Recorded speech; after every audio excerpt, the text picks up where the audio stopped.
Oke, selamat pagi. Perkenalkan, nama saya Hendriani Ani dari kelas IF 605 mata kuliah Teori Informasi. Oke, di kali ini saya akan mempresentasikan untuk JIS, yaitu Jurnal Ilmu Cyber. Dan di kali ini ada akun saya, Hendriani Ani 14@gmail.com, dan juga Pak dosen. Dan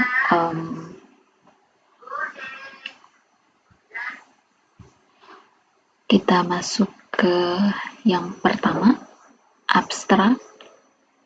Dokumen ini menyajikan kajian sistematis atau Systematic Literature Review atau SLR dengan metode prisma dan pendekatan PICOC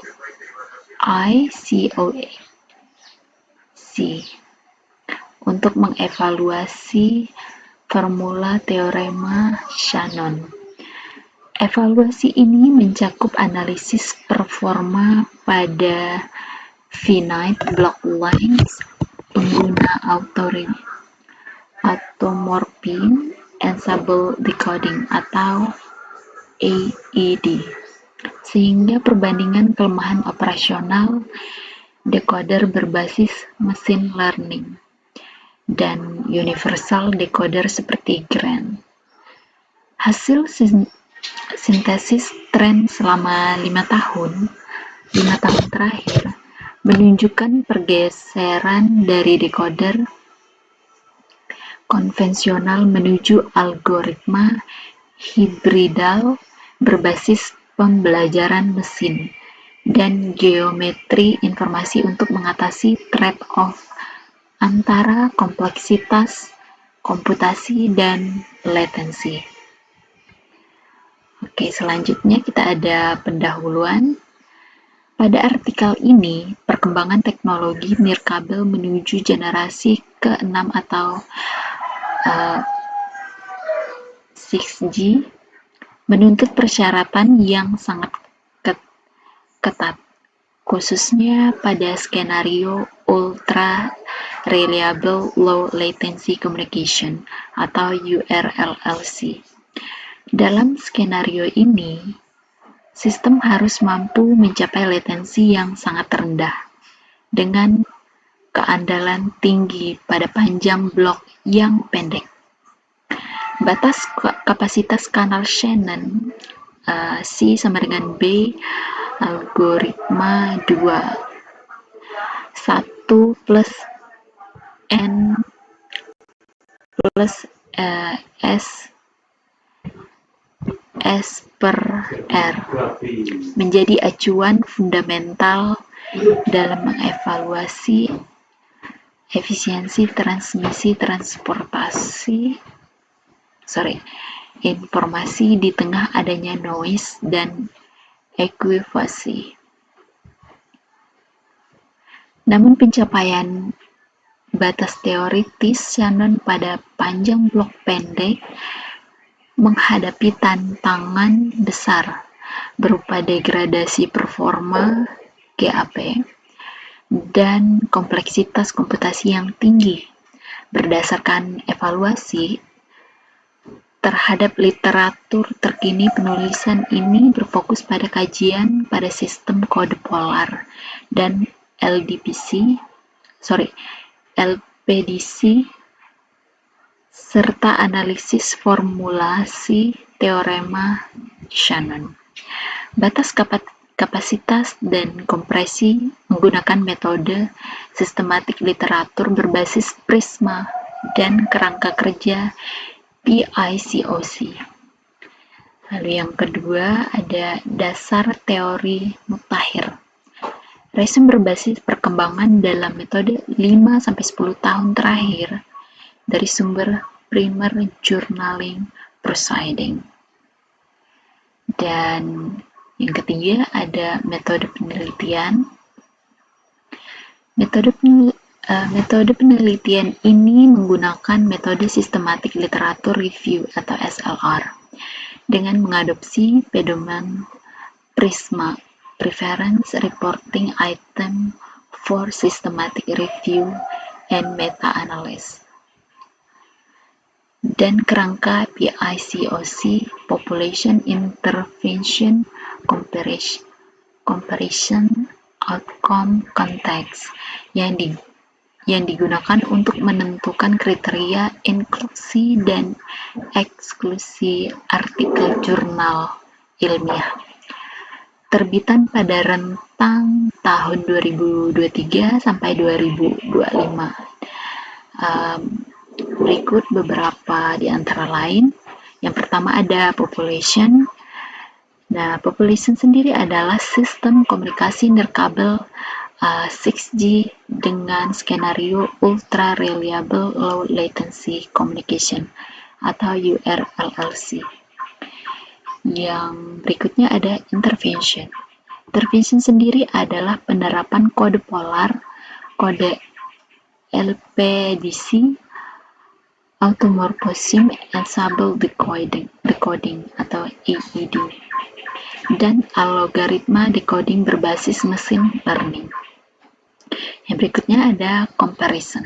Comparison adalah perbandingan antara decoding konvensional decoder berbasis ML atau mesin learning, neural post processing, dan universal decoder atau GRAND. Dan yang berikutnya ada outcome. Outcome sendiri adalah efisiensi pemenuhan batas kapasitas Shannon, reduksi block error rate atau BLER, penurunan latensi beserta kompleksitas komputasi perangkat keras. Dan yang terakhir ada konteks.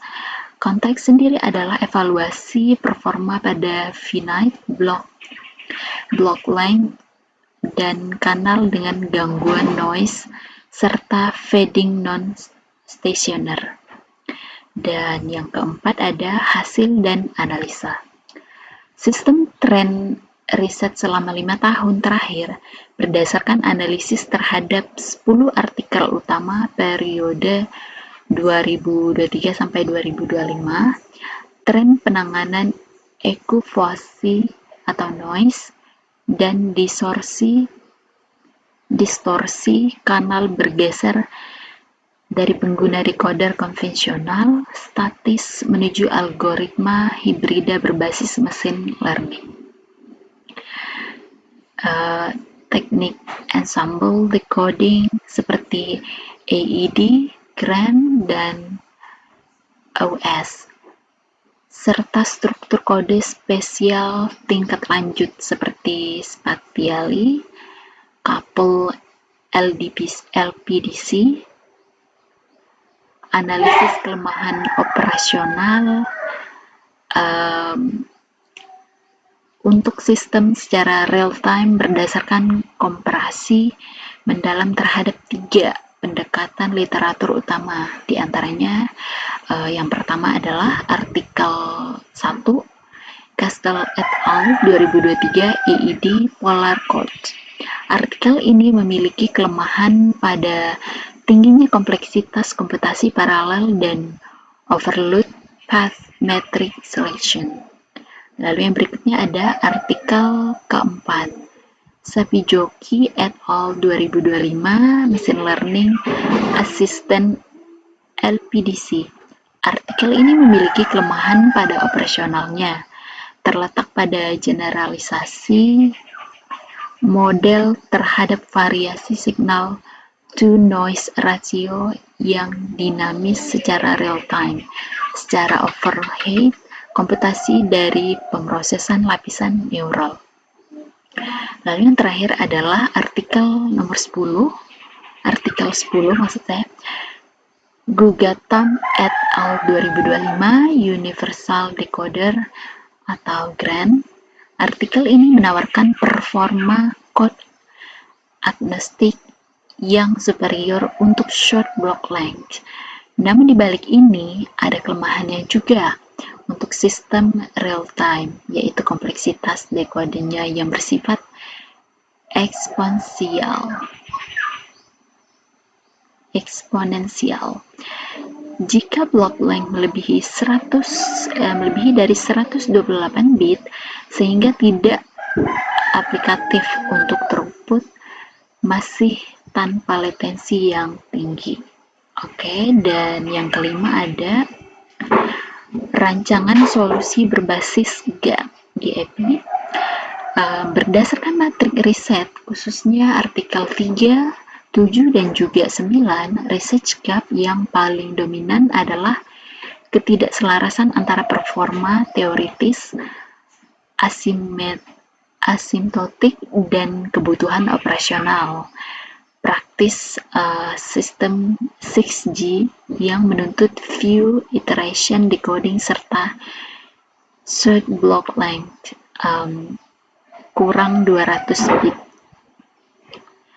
Ide konseptual yang diusulkan melalui skema adaptive information geometric leaf propagation yang mengintegrasikan pembobotan manifold non-Euclidean ke dalam fungsi loss iteratif untuk decoding LPDC berkode pendek. Dan kita masuk ke simpulan. Berdasarkan tinjauan sistematis menggunakan metode Prisma dan PICOC, pencapaian batas kapasitas Shannon pada skenario 6G URLLC sangat bergantung pada efisiensi decoding berbasis short block length. Meskipun pendekatan modern seperti automorphism ensemble decoding atau AED, LPDC berbasis machine learning, dan universal decoders mampu mendekati batas teoretis Shannon. Tantangan berupa kompleksitas komputasi overhead perangkat keras dan degradasi pada kanal dinamis masih menjadi hambatan utama. Pengguna hibrida berbasis geometri informasi di masa mendatang diharapkan mampu menjembatani kesenjangan antara batasan teoritis, asimptotik, dan kebutuhan operasional sistem komunikasi berkabel waktu yang nyata. Oke, dan ini referensinya. Oke, mungkin hanya ini saja yang materi yang dapat saya sampaikan. Atas perhatiannya, saya ucapkan terima kasih.